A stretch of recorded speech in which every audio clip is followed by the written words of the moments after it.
السلام علیکم ناظرین، میں ہربلسٹ ڈاکٹر حفیظ رحمان، Alhasnain herbal medical treatment centre Banga حیات پاک پتن شریف۔ ناظرین، آج کا ہمارا ٹاپک پیپٹک السر کے متعلق ہے، جس کو عام سادہ لوگ معدے کا درد، معدے کا السر، معدے کا زخم، پیٹ درد بھی بول لیتے ہیں۔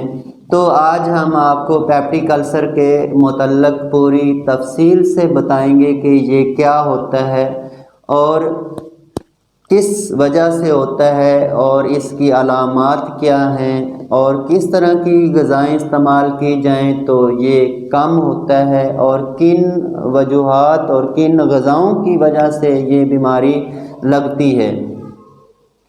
تو پیپٹک السر کا جب بھی لفظ استعمال ہوتا ہے تو اس میں دو قسم کے السر آتے ہیں، ایک گیسٹرک السر اور دوسرا ڈیوڈنل السر۔ تو ہم آپ کو پہلے گیسٹرک السر کے متعلق بتاتے ہیں کہ یہ کیا ہوتا ہے۔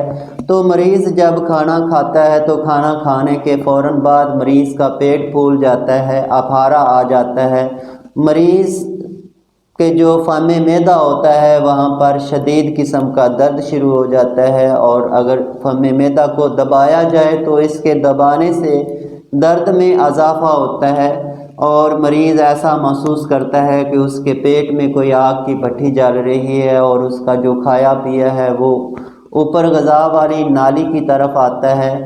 تو بعض اوقات تو مریض کو ڈسپیپسیا کی بھی علامت ظاہر ہونا شروع ہو جاتی ہے، مریض کو کھٹی ڈکاریں آتی ہیں۔ تو گیسٹرک السر کی اس کیفیت میں اکثر مریض کو کھٹی ڈکاریں آتی ہیں، مریض کی جو غذا والی نالی ہے اس کے اندر شدید قسم کی جلن ہوتی ہے، سڑکن ہوتی ہے، چبھن ہوتی ہے اور مرچی لگ جاتی ہے، مریض کو کافی تکلیف کا سامنا کرنا پڑتا ہے۔ تو یہ ساری کی ساری جو علامات ہیں یہ گیسٹرک السر کی ہیں۔ اگر آپ میں سے کوئی فرد کسی دوسرے فرد میں اس طرح کی علامات دیکھتا ہے تو آپ اس کو یہ مشورہ دے سکتے ہیں کہ وہ گیسٹرک السر کے مرض میں یا تو مبتلا ہو چکے ہیں یا ہو سکتے ہیں، تو وہ اپنے کسی قریبی ہربلسٹ ڈاکٹر حکیم سے رابطہ کرے تو اپنا پراپر علاج کروائے۔ تو اس کی سب سے جو بڑی علامت ہے وہ ڈسپیپسیا کی ہے، بد ہضمی کی ہے۔ تو مریض کے اندر جب بھی بد ہضمی کی کیفیت پیدا ہو تو اس کو فوراً اس کا ٹریٹمنٹ کروانا چاہیے، اس کے لیے کوئی اچھی دوائی لینا چاہیے۔ تو ڈیوڈنل السر کے متعلق آپ کو بتاتے ہیں۔ ڈیوڈنل السر کی جو درد ہوتی ہے وہ گیسٹرک السر سے مختلف ہوتی ہے۔ مریض جب کھانا کھا لیتا ہے تو کھانا کھانے کے 3-3.5 گھنٹہ کے بعد مریض کو درد ہوتا ہے۔ تو اکثر یہ درد مریض کو رات کو ہوتا ہے، جب ڈیوڈنل غذا سے خالی ہو جاتی ہے تو تب درد کی شدت ہوتی ہے، درد ہوتا ہے۔ بعض لوگ جب سو رہے ہوتے ہیں تو اس درد کی شدت کی وجہ سے وہ اپنی نیند سے بیدار ہو جاتے ہیں، اور یہ درد کافی شدت کا درد ہوتا ہے، چبو دینے والا، کاٹ دینے والا درد ہوتا ہے، نوچ دینے والا درد ہوتا ہے۔ تو مریض مختلف سمتیں بدلتا ہے، کروٹیں بدلتا ہے، تاکہ کسی سمت کروٹ میں مریض کو افاقہ ہو، اس کی تکلیف میں کمی ہو۔ تو اگر یہ درد بعض اوقات پیچھے بیک کی طرف موو کرتا ہے تو یہ معدہ کی تھیلی کے اندر بھی زخم آ جاتا ہے، چھالا پڑ جاتا ہے السر کا۔ تو ڈیوڈنل کا السر جو ہوتا ہے، جب مریض کو اس طرح کی تکلیف ہوتی تو بعض مریض کیونکہ پہلے علاج کروا رہے ہوتے ہیں یا ان کو کوئی ڈاکٹر وغیرہ سے وہ مشورہ کرتے ہیں تو ان کو اینٹاسڈ کی گولی استعمال کرواتے ہیں جو کہ اینٹی ایسڈک ہے۔ تو اس کے استعمال کرنے سے اس کی درد میں کمی آتی، جبکہ گیسٹرک السر کا جو مریض ہوتا ہے اس میں اس کی کمی نہیں ہوتی۔ تو یہ جو ساری کی ساری کیفیت ہے، ساری علامات ہیں، یہ ڈیوڈنل السر کی ہیں۔ تو آپ کسی فرد میں اس طرح کی علامات دیکھتے ہیں تو آپ ان کو یہ بھی بتا سکتے ہیں کہ آپ کو ڈیوڈنل کا السر ہو چکا ہے۔ تو ڈیوڈنل کیا ہوتی ہے اس کے متعلق بھی آپ کو بتا دیتا ہوں کہ اس کو ہماری طبی زبان میں 12 انگشتی آنت بھی بولتے ہیں۔ تو یہ ایک آنت کا حصہ ہے جو کہ معدہ سے شروع ہوتا ہے۔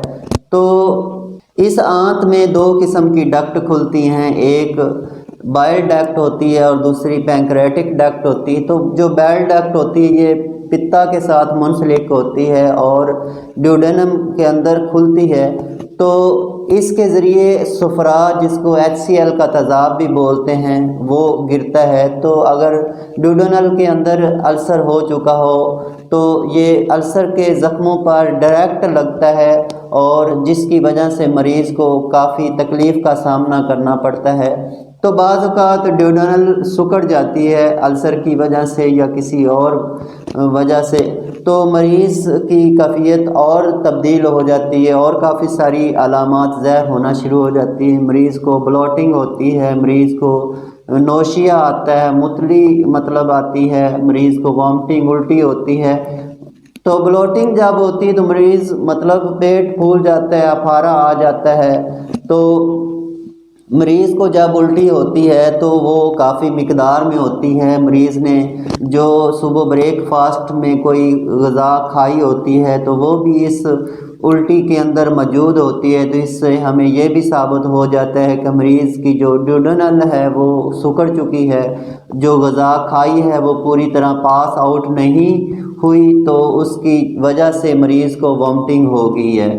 تو جب مریض کے جو السر کے جو زخم ہوتے ہیں بڑھ جاتے ہیں تو ان سے جریان خون شروع ہو جاتا ہے۔ تو یہ جریان خون جب مریض کو وامٹنگ ہوتا ہے تو اس کے اندر بھی خون شامل ہوتا ہے، اور جب مریض کو پخانہ کی حاجت ہوتی ہے تو اس کے اندر بھی خون ہوتا ہے اور پخانے کی جو رنگت ہے وہ کالی پڑ جاتی ہے۔ تو یہ ساری کی ساری علامات پیپٹک السر کے اندر ہی شامل کی جاتی ہیں۔ تو ہم نے اس بیماری سے بچنے کے لیے ایک میڈیسن تیار کی جو کہ حیات معدہ کے نام سے ہے۔ تو اس دوائی کا کام یہ ہے کہ پیپٹک السر کی کسی بھی قسم میں استعمال کی جا سکتی ہے۔ اگر معدہ کے اندر زخم آ چکے ہیں، جریان خون شروع ہو چکا ہے، تو اس کے چند ہفتے کے استعمال کرنے سے مریض اللہ تعالیٰ کے فضل و کرم سے تندرست ہو جاتا ہے۔ تو یہ پیپٹک السر کا ایک مکمل علاج ہے۔ اس کا کام یہ ہوتا ہے کہ یہ بہت جلد مریض کے زخم کو ہیل کرتی ہے اور ٹھیک کرتی ہے، درست کرتی ہے۔ جو اگر مریض کو درد ہوتا ہے تو اس درد کو ختم کرتی ہے، مریض کو پرماننٹ صحت یاب کرتی ہے۔ تو وہ لوگ جو اس بیماری میں مبتلا ہو چکے ہیں وہ اس دوائی کو استعمال کر سکتے ہیں۔ تو اس دوائی کو منگوانے کے لیے ہمارا mobile number, what's app number on screen موجود ہے، آپ ہم سے رابطہ کر سکتے ہیں۔ آپ ہمارے کلینک پر بھی تشریف لا سکتے ہیں، اپنا مکمل چیک اپ کروائیں اور اس کے مطابق آپ اپنی دوائی لے سکتے ہیں۔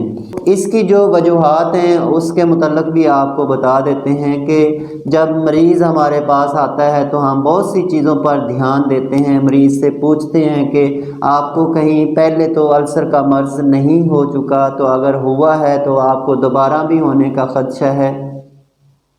اگر مریض کا ایچ پلوری ٹیسٹ جو کہ ہیلیکوبیکٹر ایک بیکٹیریا ہوتا ہے جو کہ معدے کے اندر انفیکشن پیدا کرتا ہے، زخم پیدا کرتا ہے، یہ بیکٹیریا جو ہے وہ السر کا سبب بنتا ہے۔ اس کی وجہ سے گیسٹرک السر بھی ہو سکتا ہے، اس کی وجہ سے ڈیوڈینل السر بھی ہو سکتا ہے۔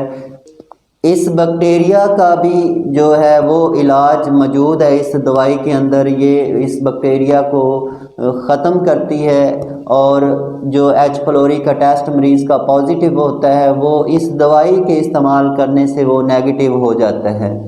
بقیہ جو لوگ ایلوپیتھک کی ادویات استعمال کرتے ہیں، خاص طور پر جو ایچ پلوری کا ٹیسٹ جب پازیٹیو آ جاتا ہے تو اس میں ڈاکٹر حضرات جو اموکسیسلین وغیرہ دیتے ہیں، اس کے ساتھ مریض کو وہ کلیتھرومائسین میں میڈیسن استعمال کرواتے ہیں، فلیجل استعمال کرواتے ہیں، موٹیلیم دیتے ہیں اور بہت ساری ادویات دیتے ہیں، اسوموپرازول میں ادویات استعمال کرواتے ہیں۔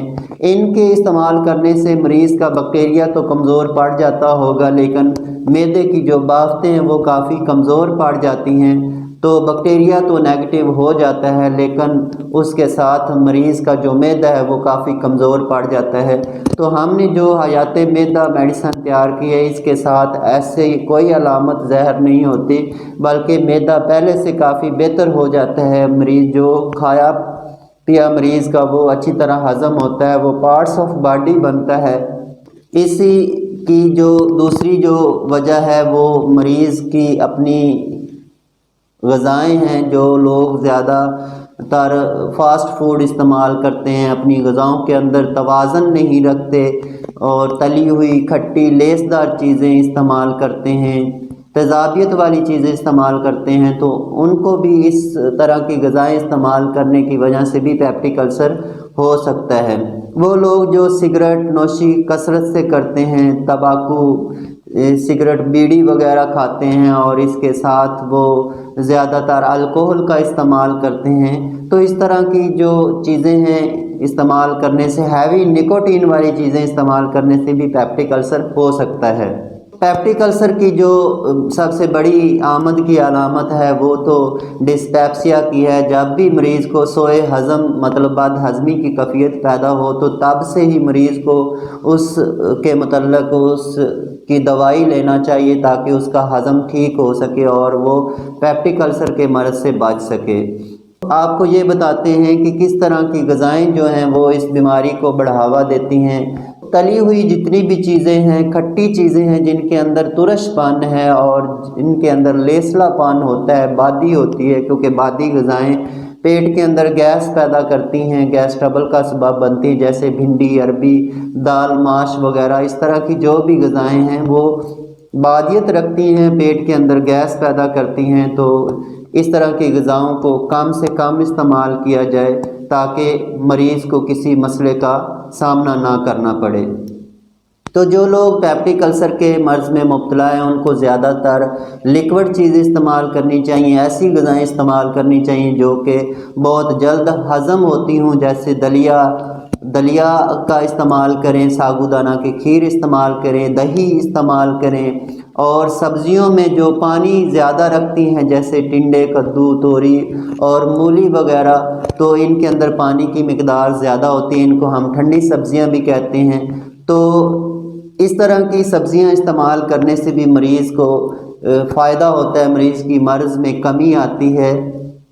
کو چاہیے کہ اس طرح کی غذائیں استعمال کرے۔ تو سرخ مرچ سے مکمل طور پر پرہیز کرے، اور جو ٹھوس غذائیں ہوتی ہیں، سخت غذائیں ہوتی ہیں جو جلد ہضم نہیں ہوتی، ان سے پرہیز کرنا چاہیے۔ تو سرخ مرچ کی جگہ پر مریض کو شملہ مرچ زیادہ بہتر ہے۔ پیپٹک السر کا جو مریض ہے وہ شملہ مرچ استعمال کرے۔ تو یہ ساری کی ساری جو معلومات ہیں ہم نے آپ کو بتائی ہیں۔ اگر ہماری یہ انفارمیشن آپ کو اچھی لگے تو ہماری اس ویڈیو کو زیادہ سے زیادہ شیئر بھی کریں اور لوگوں کو اس بیماری کے متعلق آگاہ بھی کریں۔ اگر آپ کسی فرد میں اس طرح کی کوئی علامت دیکھتے ہیں تو آپ ان کو بتا سکتے ہیں کہ آپ کو اس طرح کا مرض ہے اور آپ کو اس کا علاج کروانا چاہیے۔ تو اگر کوئی ہم سے رابطہ کرنا چاہتا ہے تو آپ ہمارے دیے گئے اسکرین پر نمبر پر رابطہ کر سکتے ہیں۔ ہمارا واٹس ایپ نمبر موجود ہے، موبائل نمبر موجود ہے۔ تو اگر آپ یہ ہماری ویڈیو یوٹیوب چینل الشافی حکمت پر دیکھتے ہیں تو ہمارے اس چینل کو سبسکرائب کریں، لائک کریں اور شیئر بھی کریں، اور اپنے قیمتی رائے کا اظہار بھی کریں۔ کومنٹس باکس میں آپ اپنے خیالات کا اظہار کریں، اور جتنا ہو سکے اس ویڈیو کو شیئر کریں تاکہ وہ لوگ جو اس طرح کے علامات میں مبتلا ہو رہے ہیں، جن کو یہ علامات شروع ہو رہی ہیں، تاکہ وہ اس طرح کے جو ہم نے پرہیز بتائے ہیں وہ پرہیز کریں، اور غذاؤں کے متعلق جو بتایا ہے ان کو استعمال کریں، اور جو غذائیں اس بیماری کا سبب بنتی ہیں وہ ان سے اجتناب کریں۔ تو اسی کے ساتھ آپ کا اپنا معالج ہربلسٹ ڈاکٹر حفیظ رحمان آپ سے اجازت چاہتا ہوں۔ خدا حافظ۔